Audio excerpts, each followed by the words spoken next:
എല്ലാവർക്കും പുതിയൊരു വീഡിയോയിലേക്ക് ഹാർദവമായി സ്വാഗതം. ഒരു പഴയ മോഡൽ വീടിൻ്റെ ജനലുകൾ അത് ശകലം വ്യത്യസ്തമായിട്ട് ചെയ്യണം എന്നുള്ള രീതിയിലാണ് ഇതിന് വുഡ് ഗ്രെയിൻസ് കൊടുക്കാനായിട്ട് വീട്ടുകാർ സമീപിച്ചത്. ഇത് പഴയ ഫാഷനുള്ള വീടായതുകൊണ്ട് ഒരു പഴമ തോന്നത്തക്ക രീതിയിലുള്ള ഗ്രെയിൻസുകൾ കൊടുക്കണമെന്ന് ഒരു പ്രത്യേകം ആവശ്യപ്പെട്ടു. അതുകൊണ്ട് കളറും എല്ലാം വ്യത്യസ്തമായിരുന്നു. അല്പം റെഡ് ഷെയ്ഡ് ബ്ലാക്ക് ഇത് കൂടി നിൽക്കുന്ന ഒരു മോഡലിലാണ് നമ്മളിത് ചെയ്തിരിക്കുന്നത്. ഇത് കളർ മിക്സ് ചെയ്തിരിക്കുന്നത് നമ്മുടെ സാറ്റൻ ബ്രൗണും ബ്ലാക്കും ആണ് ഇത് ഉപയോഗിച്ചിരിക്കുന്നത്. അതിൻ്റെ അകത്ത് കുറച്ച് ഗോൾഡൻ ബ്രൗണും ചേർത്തിട്ടുണ്ട്.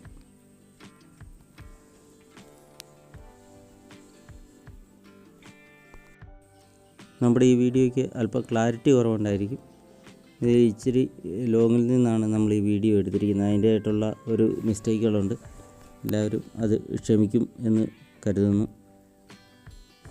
നമ്മൾ ഈ വീഡിയോകളെല്ലാം മെച്ചപ്പെടുത്താനുള്ള ശ്രമത്തിലാണ്. ക്യാമറയുടെ ക്ലാരിറ്റി ഒക്കെ കുറവുണ്ട്. അത് ഒക്കെ താമസിയാതെ നമ്മളത് പരിഹരിക്കും.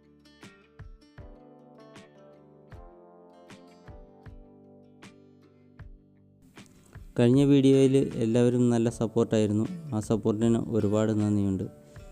നമ്മൾ ആ സപ്പോർട്ട് കൊണ്ട് ഇനിയും നന്നായിട്ട് വീഡിയോ ചെയ്യാൻ തന്നെ ശ്രമിക്കും.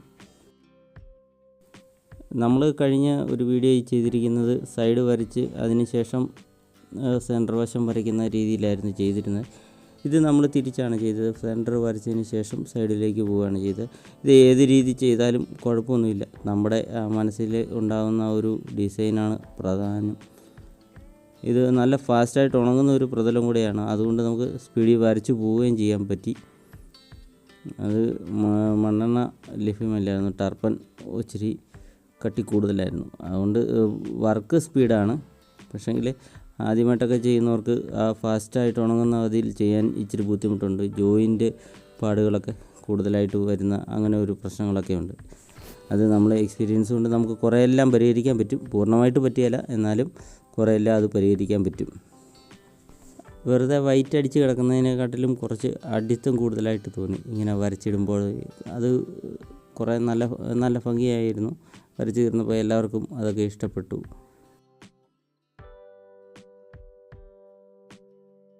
കുറേ ആളുകൾ നമ്മളോട് കളർ മിക്സിങ്ങിനെ കുറിച്ച് ചോദിച്ചിരുന്നു. ഗ്ലോസി ഇട്ട് വരയ്ക്കുന്നതാണോ സാറ്റൻ ഉപയോഗിച്ച് വരയ്ക്കുന്നതാണോ നല്ലത്, അതൊക്കെ ചോദിച്ചിരുന്നു. നമ്മൾ അതിൻ്റെ എല്ലാം വീഡിയോ പുറകെ ചെയ്യുന്നതാണ്. അപ്പോൾ നിങ്ങളുടെയൊക്കെ കമൻറ്റ് അതിനൊക്കെ ഞാൻ ഒരുപാട് വില കൽപ്പിക്കുന്നുണ്ട്. നിങ്ങളുടെ കമൻറ്റ് അനുസരിച്ചാണ് ഇനിയുള്ള വീഡിയോകളൊക്കെ കൂടുതൽ ഞാൻ തയ്യാറാക്കുക. ഒരുപാട് നന്ദിയുണ്ട് നിങ്ങൾ അഭിപ്രായങ്ങൾ രേഖപ്പെടുത്തുന്നതിനകത്ത്. ഇത് ജസ്റ്റ് ഒരു വരയ്ക്കുന്ന വീഡിയോ ആയിട്ട് മാത്രം കണ്ടാൽ മതി. അതുകൊണ്ട് ഞാൻ ആ രീതിയിൽ ഇനിയിപ്പം മുന്നോട്ട് ഇച്ചിരി സ്പീഡ് കൂട്ടി ഇടുകയാണ്. ഇപ്പോൾ സ്പീഡ് കൂട്ടിയാണ് ഓൾറെഡി കിടക്കുന്നത്. ഈ ഒരു ജനൽ ഫ്രണ്ട് വശം ഫുള്ള് വരയ്ക്കുന്ന ഒരു വീഡിയോ ഇടണം എന്നുള്ള ഒരു ഇതിൽ മാത്രം ഞാൻ ചെയ്തതാണ്. അപ്പം എല്ലാവരും സഹകരിച്ചതിനകത്തൊക്കെ ഒരുപാട് നന്ദി. ഇനിയും തുടർന്നും വീഡിയോയ്ക്കും ഇതേ സപ്പോർട്ട് ഉണ്ടായിരിക്കണം. വളരെ പരിമിതമായിട്ടുള്ള ചുറ്റുപാടിലാണ് നമ്മൾ വീഡിയോ ഒക്കെ ക്രിയേറ്റ് ചെയ്യുന്നത്. അതിൻ്റേതായിട്ടുള്ള കുറവുകളൊക്കെ നല്ല രീതിയിലുണ്ട്. ഭാവിയിൽ നമുക്കതെല്ലാം പരിഹരിക്കാം. നമ്മുടെ ചാനൽ സബ്സ്ക്രൈബ് ചെയ്യാത്തവരുണ്ടെങ്കിൽ സബ്സ്ക്രൈബ് ചെയ്യണം, ലൈക്ക് ചെയ്യണം, ഷെയർ ചെയ്യണം, പരമാവധി സപ്പോർട്ട് ചെയ്യണം. നിങ്ങളുടെ അഭിപ്രായം ആണ് ഈ ചാനലിൻ്റെ വലിയ വഴികാട്ടി.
നിങ്ങളുടെ സഹകരണങ്ങൾ ഇനിയും പ്രതീക്ഷിച്ചുകൊണ്ട് ഈ വീഡിയോ ഇവിടെ നിർത്തുകയാണ്. എല്ലാവർക്കും നന്ദി. ശുഭദിനം.